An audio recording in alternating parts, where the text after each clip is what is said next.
these modalities that we use to understand ourselves better. It's sometimes a disguise for just another box, you know? So I'm always really careful not to do that with people, and to help them understand that really this is just a living, breathing system, astrology is, that we can work with to aid our evolution, to work with the energies.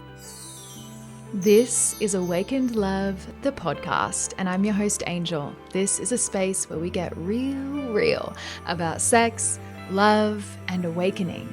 So strap in, let's go deep. What's up, beautiful awakened beings? Today's episode is with the beautiful Ali Ofstedal. She's an intuitive, a quantum healer, an evolutionary astrologer, and a mentor, and I'm so grateful to have her here today.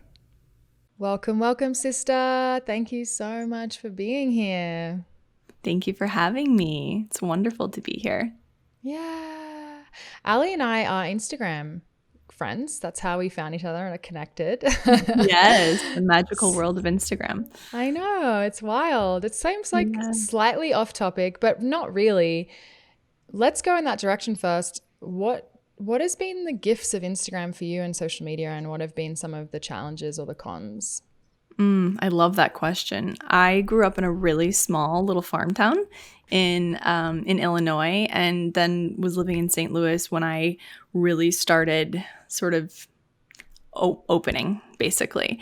And it felt really isolating. You know, I felt really alone in much of my life. You know, I just kind of felt a little bit different and felt like I couldn't fully and deeply connect with people. So I would say the greatest gift that I've received through Instagram has been just connection with others, with practitioners, with ideas, you know, the learning that's come through, because it's been incredible to have some sort of connection through my awakening process, because it, you know, I just didn't have that in my sort of like unit when I was growing up and when I was developing. So I remember I think it was through Instagram I first started learning about, you know, my intuition and shamanic work and just these different modalities that are now such a big part of my life, and even astrology. You know, I kind of learned through Instagram first, and so it's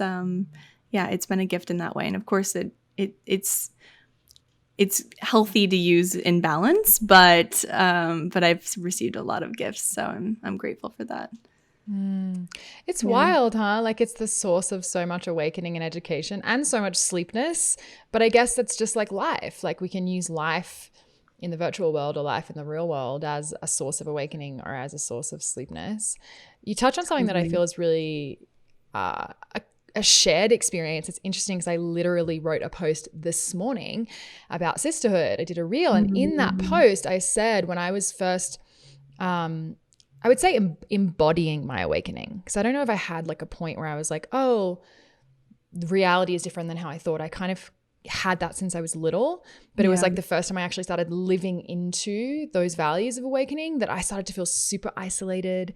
I felt like all of my friends were disappearing. I was like, where are all my friends? I lost, you know, my relationship at the time degraded and turned to nothing. And so hearing you talk about that you kind of felt isolated and different, even your whole life. I think perhaps a lot of people listening can resonate with that. And I'm curious, what did you learn through that process of feeling different throughout your lifetime? Yeah, that is, you know, that's something I work with a lot of people on, a lot of clients, because it seems that the women I work with have similar experiences of just feeling a bit different, feeling like, and oftentimes feeling like even though you have a lot of friends, those connections are sort of shallow and you can't access the full depth of those connections and the full, even the full capacity of feeling and experiencing within them. And not just friendships, but, you know, all relationships really. So I kind of felt like that throughout my life. I felt like I was, there was something missing always, you know, and then I felt like there was something wrong with me because I you know, maybe wasn't either quote unquote satisfied with living the life that other people were. And I was always kind of pushing the boundaries, and I was so curious about, things outside of the box that I had, been born into, essentially, and although where I grew up was such a wonderful place to grow up, and there were so many benefits to it as well. I just think in through my evolution, I realized that I was a bit different, and it's what's driven me, I think, in a lot of ways to push those walls of familiarity, which is, I think, such a big part of evolution in this life, is really pushing up against those walls, which can be confining in a lot of ways. Yeah, you use the word evolution a lot in that. And I think that it's a powerful kind of segue into asking, what would you say the difference is between astrology and, I know you practice evolutionary astrology. So is there what would be the biggest distinctions for people listening? How could they spot the difference?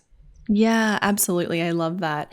Evolutionary astrology really focuses on the evolution of the soul. And so there's a lot of emphasis on the nodes and on different placements that kind of give orientation within this life, help you orient and really understand why you came here.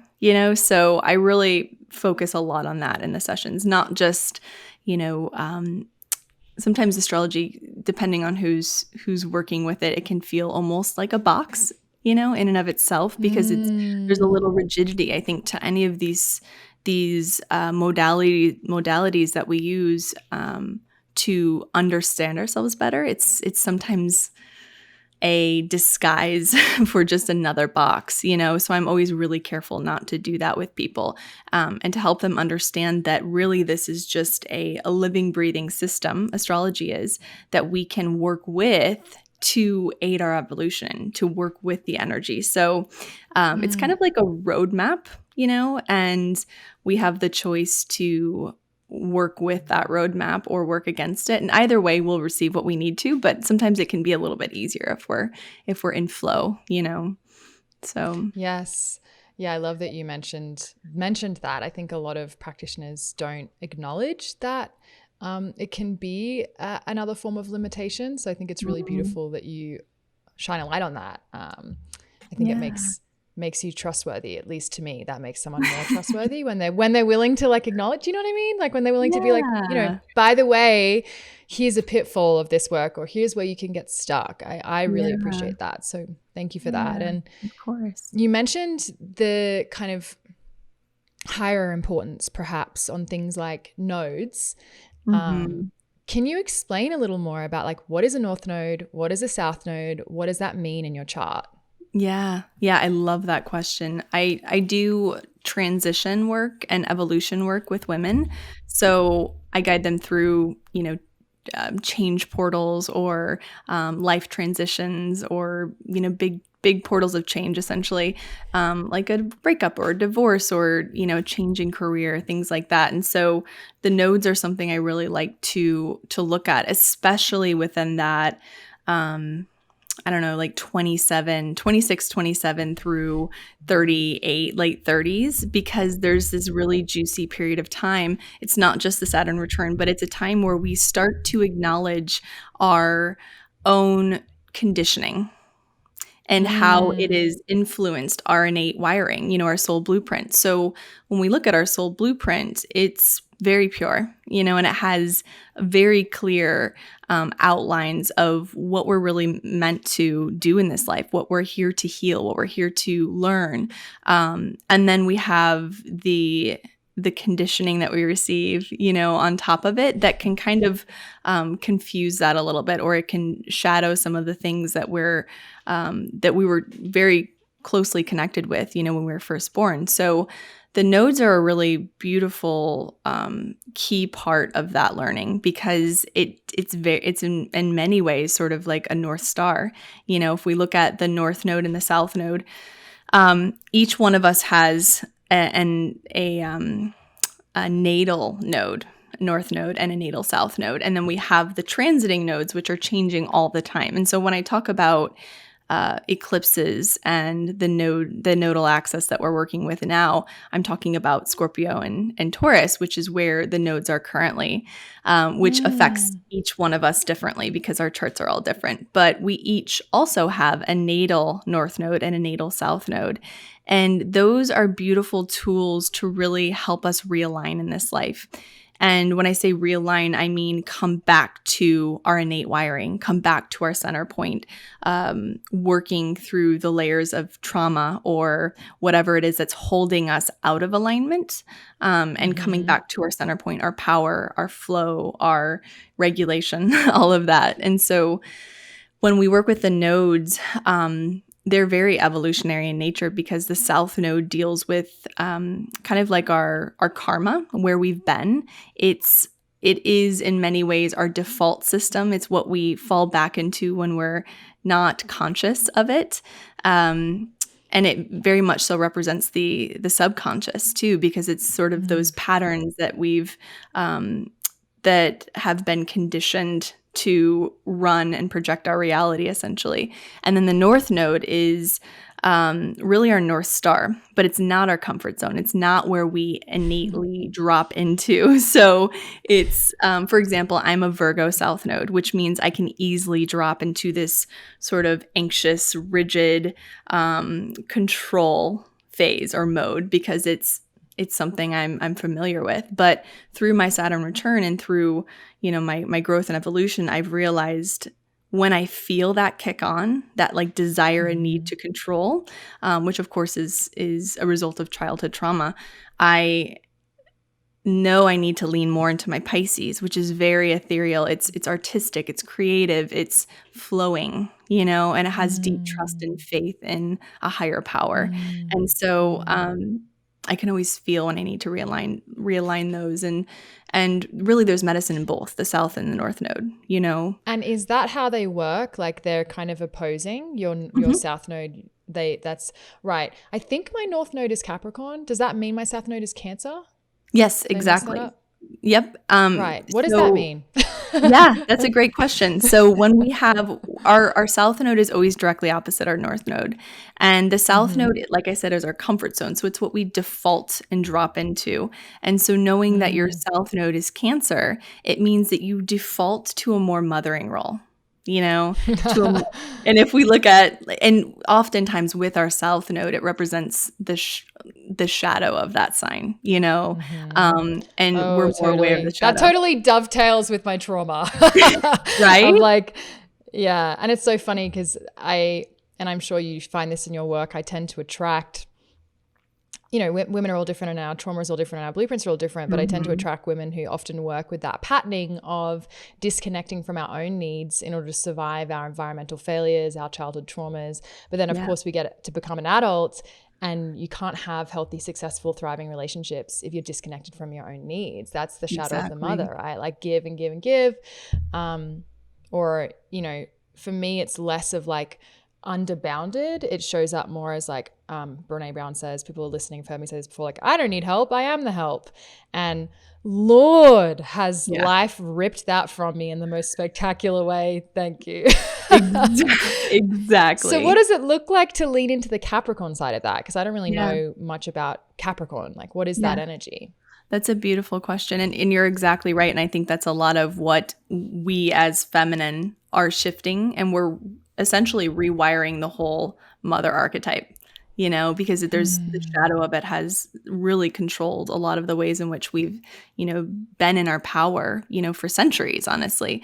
And it is that sort of martyr, of giving before receiving and not valuing our own needs. So knowing that shadow, that which is influenced by your trauma, is held in kind of the default. The medicine for it would be leaning into the highest expression of Capricorn, which is, a little bit more of the masculine. So tending to your own needs. Cancer represents the mother, the feminine, and Capricorn represents the masculine, the father. And so it's very Saturn oriented, so thinking about Saturn, the planet, it's rules and boundaries, and it has structure. And so if you lived in a home growing up where there was a lot of enmeshment, and there was a lack of boundaries, and there wasn't a lot of clarity, on energetic and emotional boundaries, then it's something as we grow into our adult selves with a Capricorn North Node, you have to sort of teach yourself, reparent yourself in that way to learn, what does a healthy boundary look like? How can I tend to my own needs before tending to others? It's sort of like putting on your own, oxygen mask before tending to, to other people. So it makes a lot of sense. That would be the work that you're doing, and depending on where that lands in your chart, it would tell us to how it would express itself most in your life.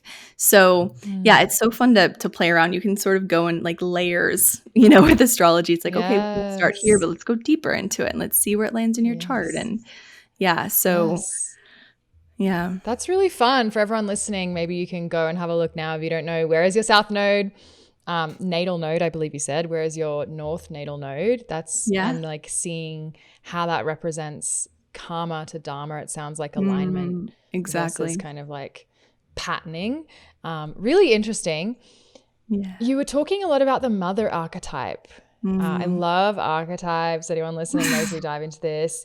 Let's talk more about that. How has that shown up for you in your life? Have you noticed that mother archetype in you? Where has there been shadow? And I know you were speaking about this like collective awakening or this collective shift that we're through and that we're going through. And like, yeah, for sure, being socialized as women, that our service, our ability to take care of is like the only thing essentially of value. Like we've been conditioned this lie that that's really our only place in society. And of course we've started to wake up out of that, but there's still a legacy existing in us. And I'm curious, how has that played out for you? And what has been the most important thing for you in healing your relationship to that mother archetype within?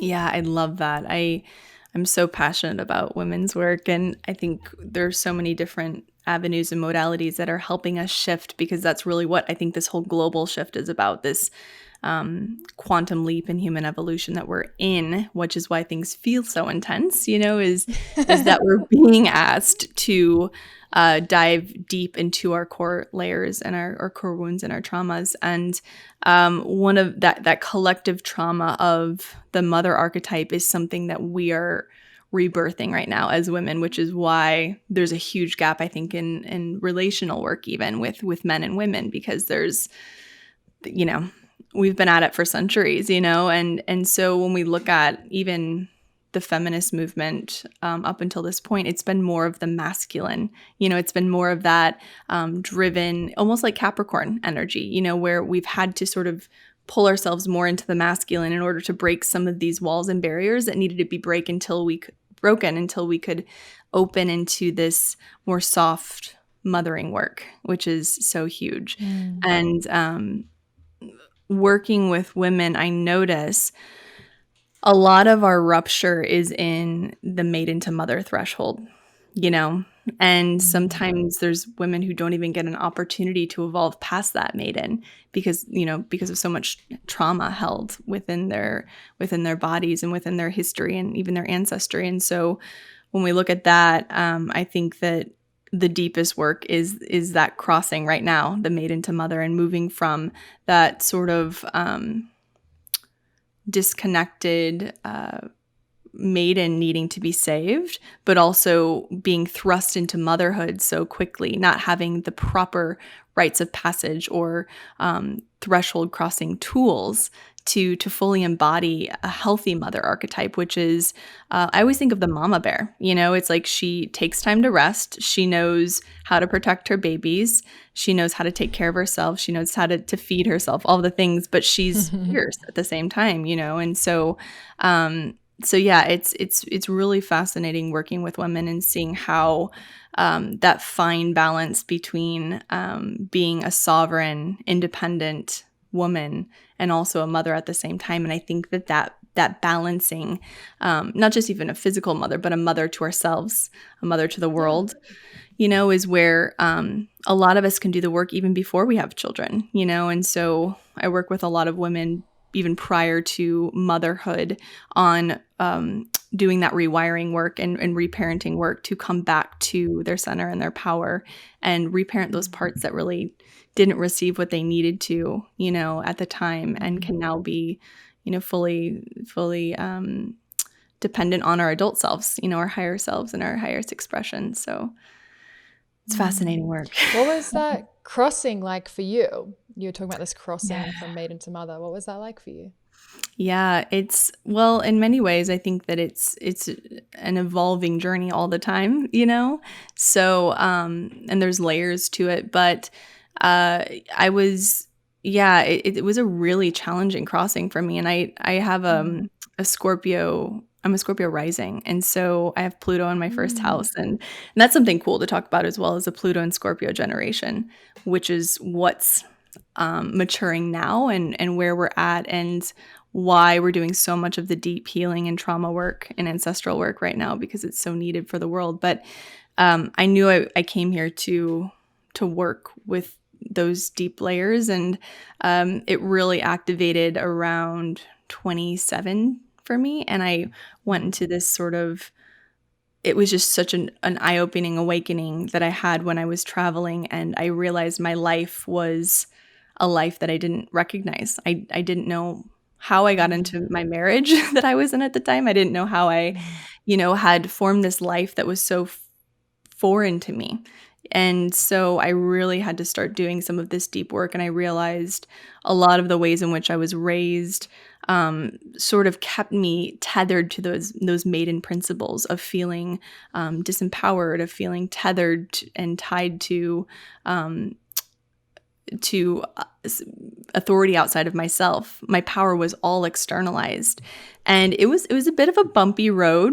Honestly, I went through a big divorce. I kind of blew up my life in a lot of ways. It was sort of that wild woman archetype of just blowing up my life and traveling for years and needing to really find, my deep healing through my own compass, because now that's the work I do with women, because I realize that initiation work is so lacking in our world and in especially our Western culture.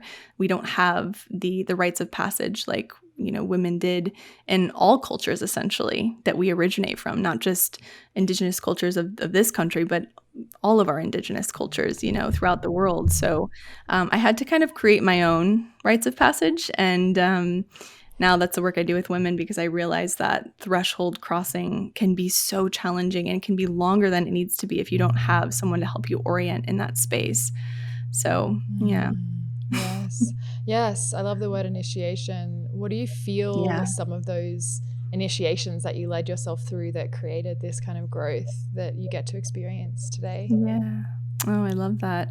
Well, my divorce was a big one for sure, because I was in a very sort of comfortable place. I didn't have to really do much or challenge myself. It was just sort of, yeah, it was safe, not actually safe, but safe, as in familiar. Familiar. And yeah, and the walls were right there, and I could feel them, and I knew they were there. And for someone who had, childhood trauma that created a lot of, dis-ease and a lot of insecurity in my body and in my system growing up, it was nice to finally land in something that was very predictable and very safe and familiar.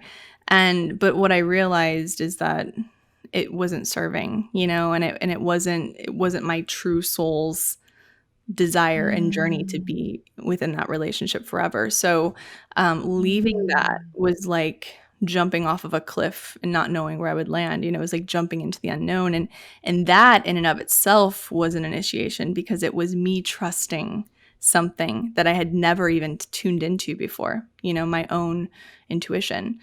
And it was, yeah, it was a bit rocky, but it was definitely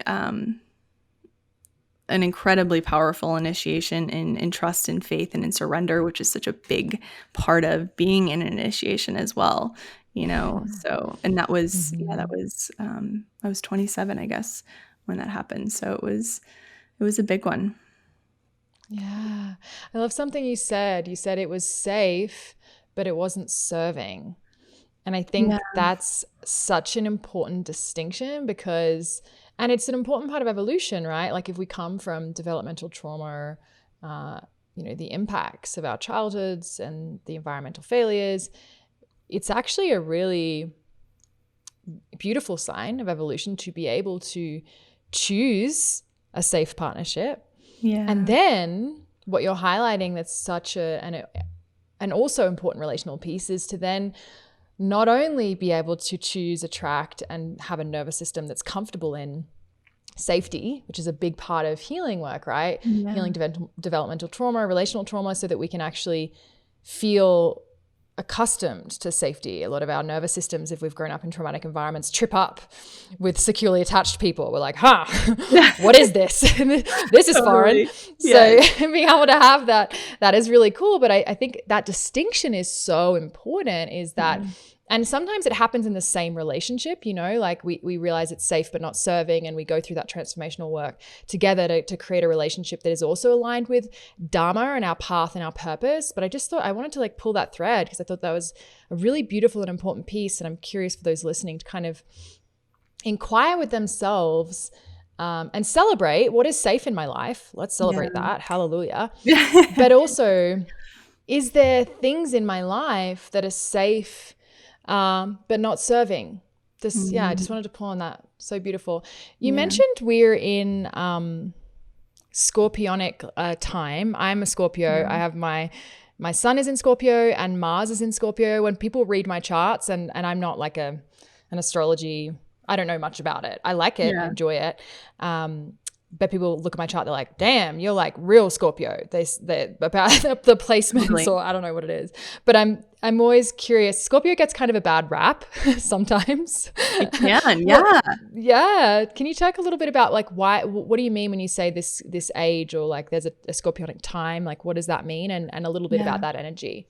Yeah, I love that because it's being someone who studies evolution and looks at, our journey through this life and also this specific incarnation for all of us. I am fascinated to see the trajectory and how we've gotten to this place and why things are unfolding in the way they are, especially, for people specifically, individually. And so anyone born between 1984 and 1995 has a Pluto in Scorpio. And Pluto's a really slow planet. My Pluto's in Scorpio too.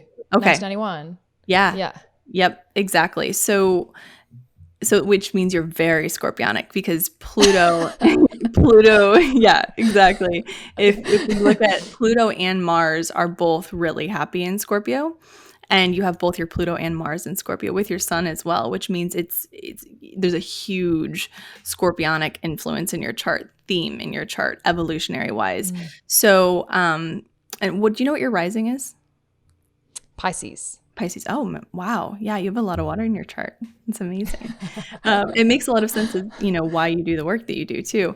So when we look at Scorpio in particular, it is I always see that sign as healing of trauma, surrendering into the cycles of, the cycles of death and rebirth, the cycles of life that are inevitable. And so when you have a lot of Scorpio in your chart, it means that you'll typically navigate a lot of beginnings and endings, and you'll really embody and master the cycles of life, that embracing the death as much as the rebirth, really, really honing into both of those, all aspects of the cycles.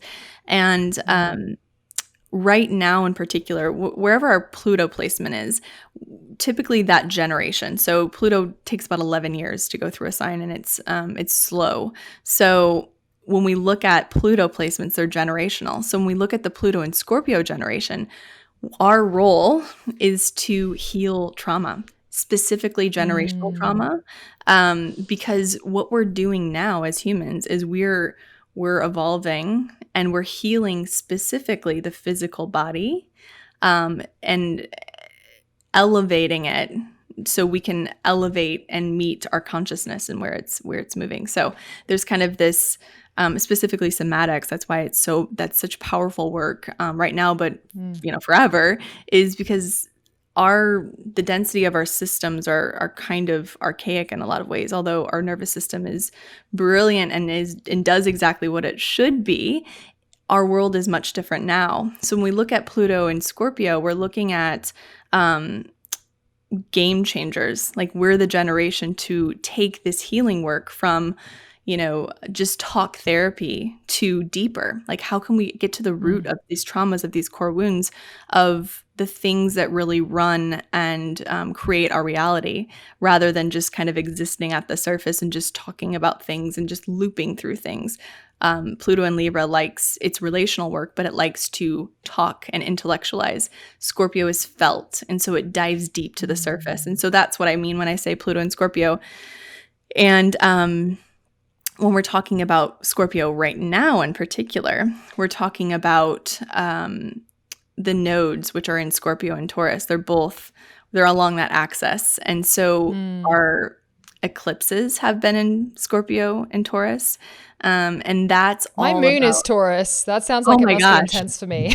Seriously, you're in a big initiation, right now, and thinking about that, it's Taurus likes safety. It likes security. It's more conservative. It likes the comforts of home. It likes to know what's happening tomorrow, next week, next month.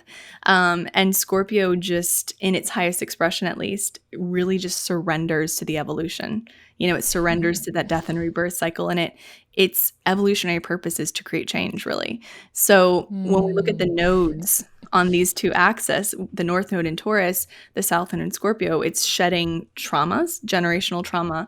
It's shedding the shadow of even the spiritual community, of spirituality, of the guru, of all of these. That's why we're seeing a lot. I mean, I could talk about this for like way too long, so I can go down we got time, honey. But it's fascinating to see how it's unfolding, but it's taking all of us to our deepest layers, to these, some of our most long held traumas, and it's asking for us to sit with that and to reparent in a way that we can create that home within ourselves, not external systems necessarily, but within ourselves, so that's our role as Pluto and Scorpio. And we come to our kind of our maturation with that, with our Pluto placement in our mid-30s, so we're all working towards that and kind of coming into that realm, which is essentially our evolutionary, service to humanity. So it's pretty fascinating work. Sex, death, and rebirth. That does not sound anything like me at all, guys, does it? So inaccurate. I love it. I love this so much. Isn't this fun, y'all? This is why I was so excited to have you on. I was like, we need to do, and when I found you on Instagram, and I think it was a video where you were talking, and I was like, wow, I just felt the intelligence, the connectivity of your channel, and the sincerity there. And I was so appreciative and magnetized to that, because I really believe in this work and I'm so fascinated by it. But I mean, it's like any work, even in my realm of this work as well, there's a lot of charlatans, let's be real. So I just really appreciate when I feel the sincerity in someone. I'm like, oh my God, I keep you. So thank you for being on. I would love to do like a little whistle stop tour around all the signs. I'm just having so much fun hearing you talk about this. Like, could you, I don't know if you follow a woman called Brooke Solis. I think I'm getting that right. Solis. But she does like these interesting, I think you'd really enjoy her work actually, but she does these interesting write-ups on, she like writes poetry dedicated to Scorpio, dedicated to Taurus, like all of them. And obviously I'm not asking you to do a freestyle rap or anything, unless you want to, of course, but more like what I really like about them is just, she's just giving like the flavor of like, what is that, the flavor of that sign. And I find that really helpful in understanding the people in my life who are those signs. And I'm curious if you could just say a few words about what is your interpretation of each sign? How does that feel to you? What's the flavor to you? Yeah, it's beautiful. I love that. And something to note as well, we're so much more than our earth sign, or our sun sign, sorry.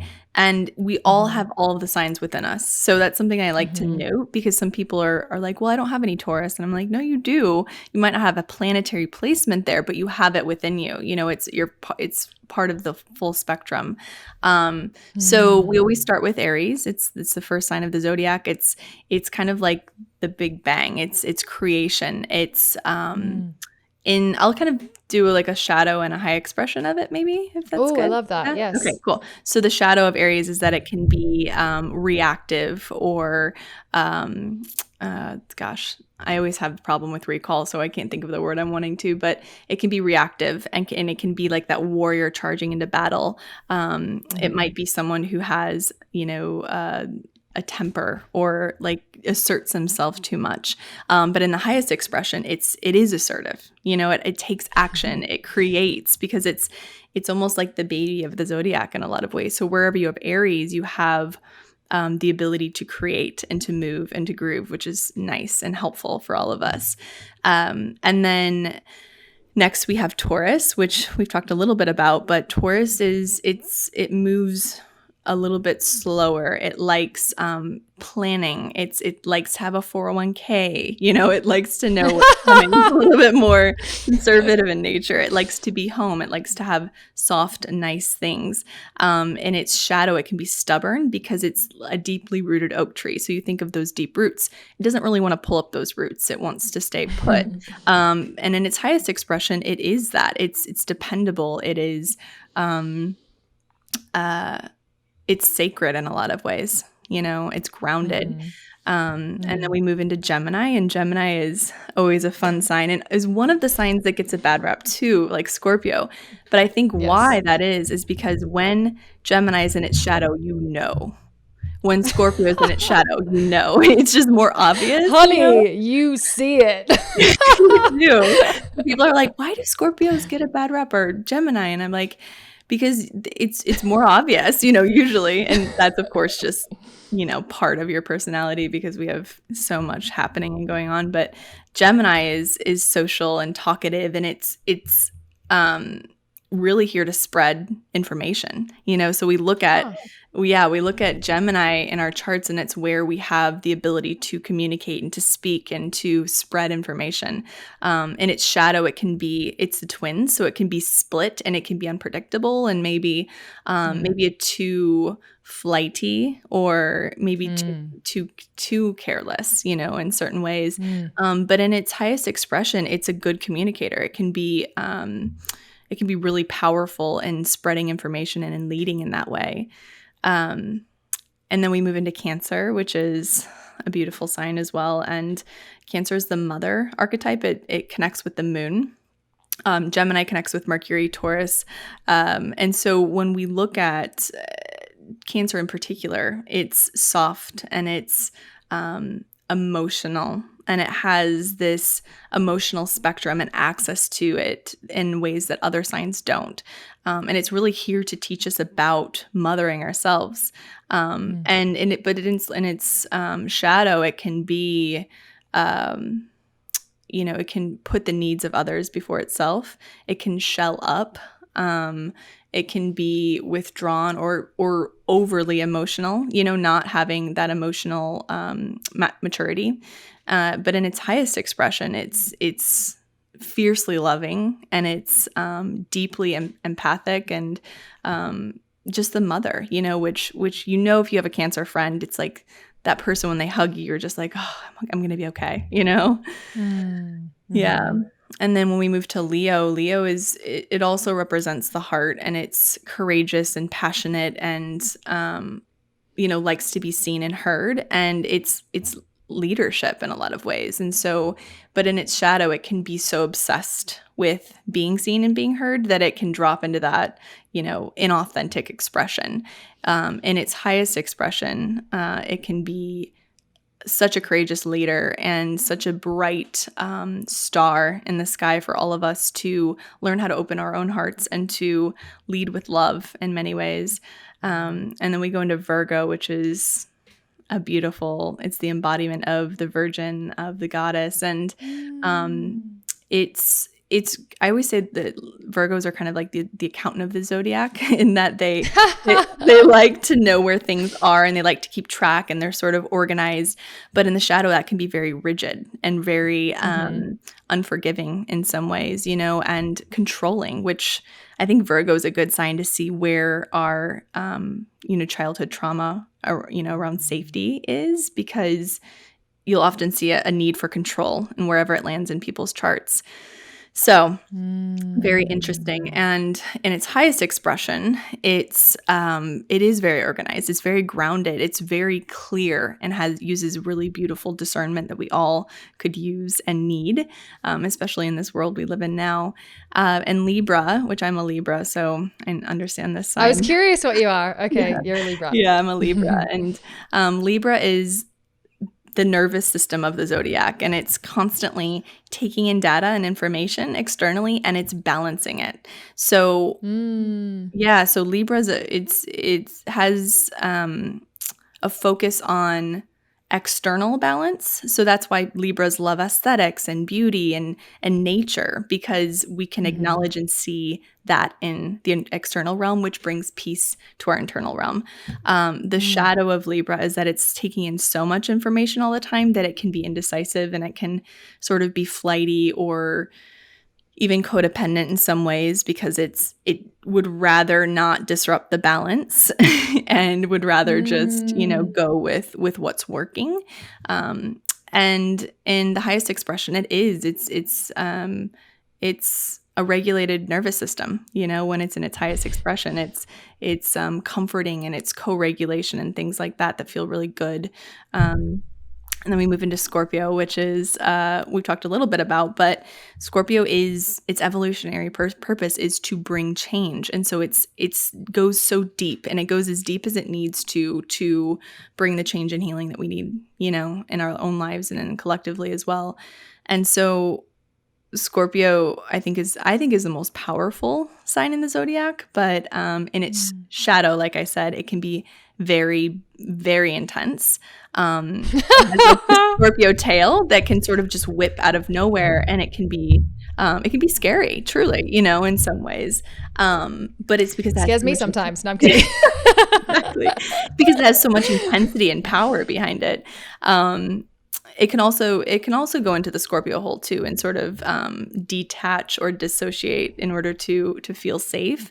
In its highest expression, it is the embodiment of the cycles of life. So it leans into that surrender, and it flows with ease through the cycles and through change.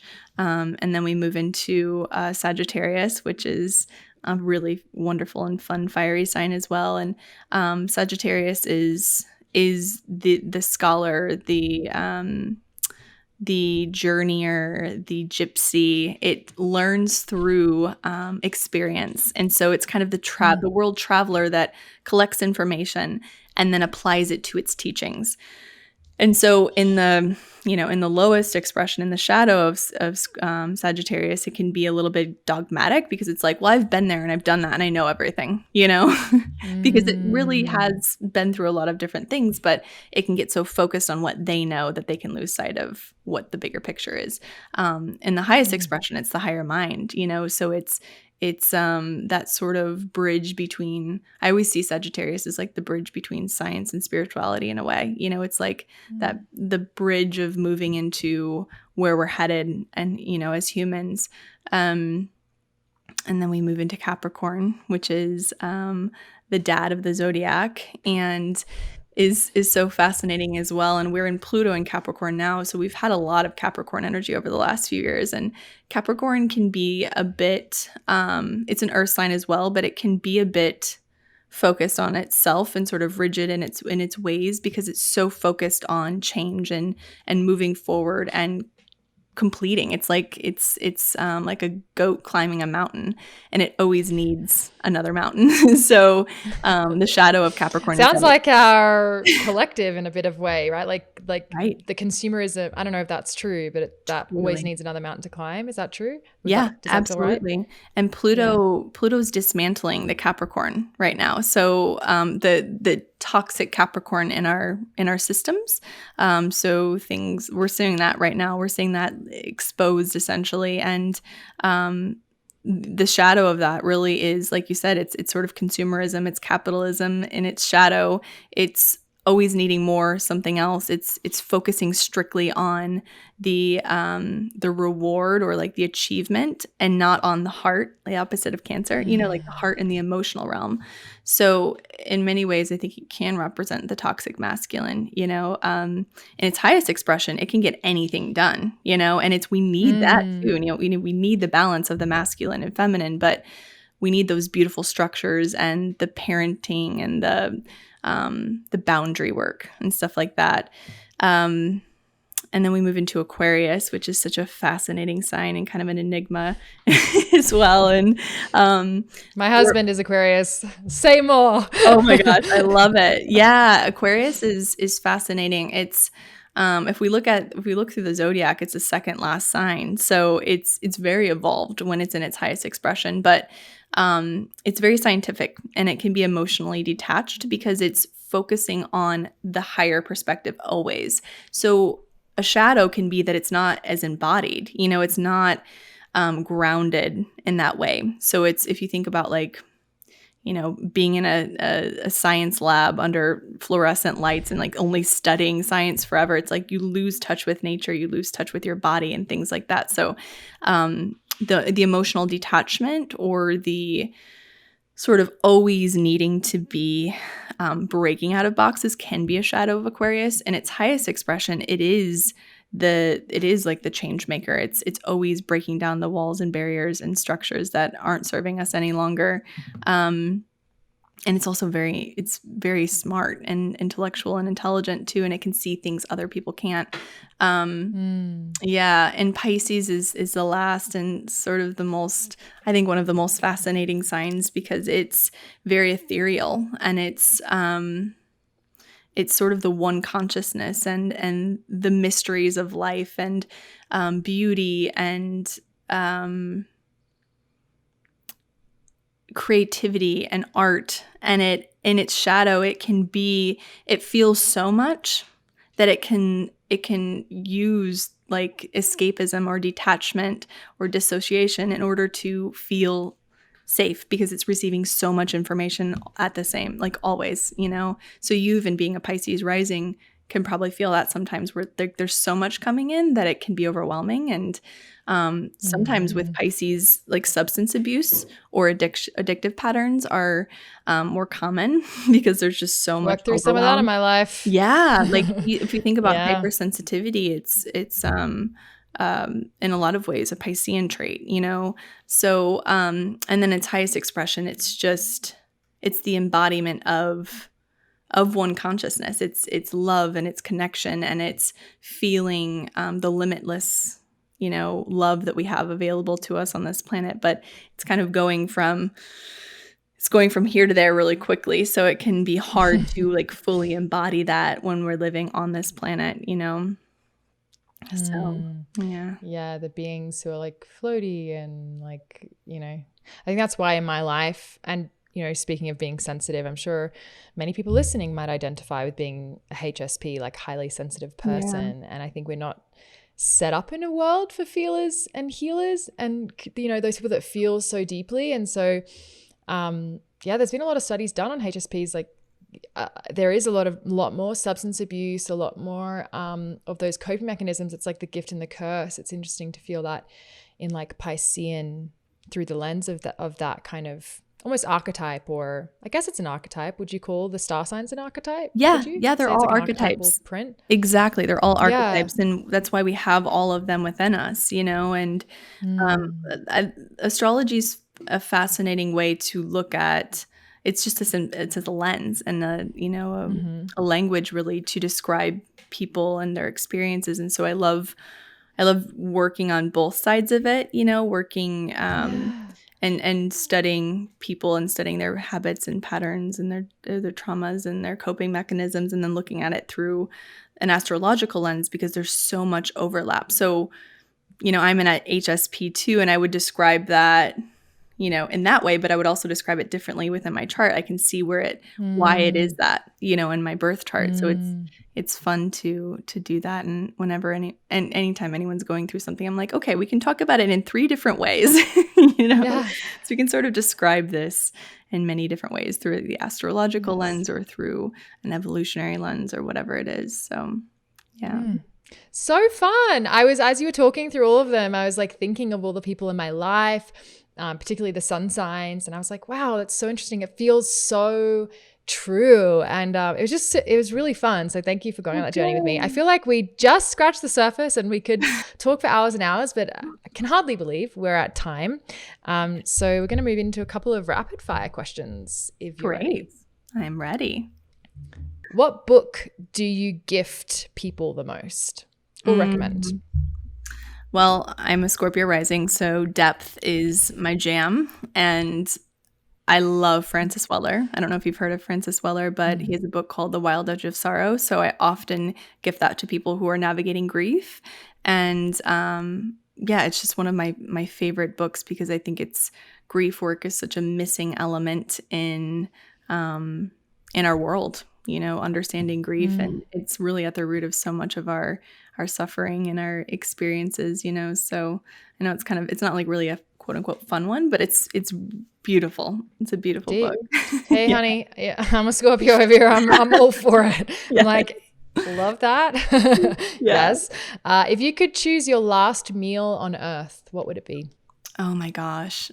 It's so funny because I was just telling my boyfriend Matt last night, I'm like, I'm so bad at answering like quick questions. He loves to do this with me. And I'm like, I don't know. I need time to think. So, the first thing that comes to mind is pizza, gluten-free pizza, because I just love it so much. And it's just what so toppings? Basic. Oh, so yeah, that's good. I love mushrooms. I just love wild mushrooms. Yeah. Oh, yeah. Great. Good mushroom pizza. Yes, honey. Right. Most important thing for successful relationships, in your opinion? Oh, my gosh. Definitely. This sounds cliche, but communication, I just honestly cliche, or is it just a classic? Yeah, it is classic. But it would take me a lot longer to answer that fully. But I think if we can fully communicate from our heart and noticing when we're communicating from a wound or when we're communicating from our heart space or our higher self, that maybe self-awareness. Yeah. Combo. Yeah. Too far. It's a too far. Okay. 2 for 1, honey. Yeah. Someone comes to you and they're feeling really down, but you can only give them one piece of advice. What do you say?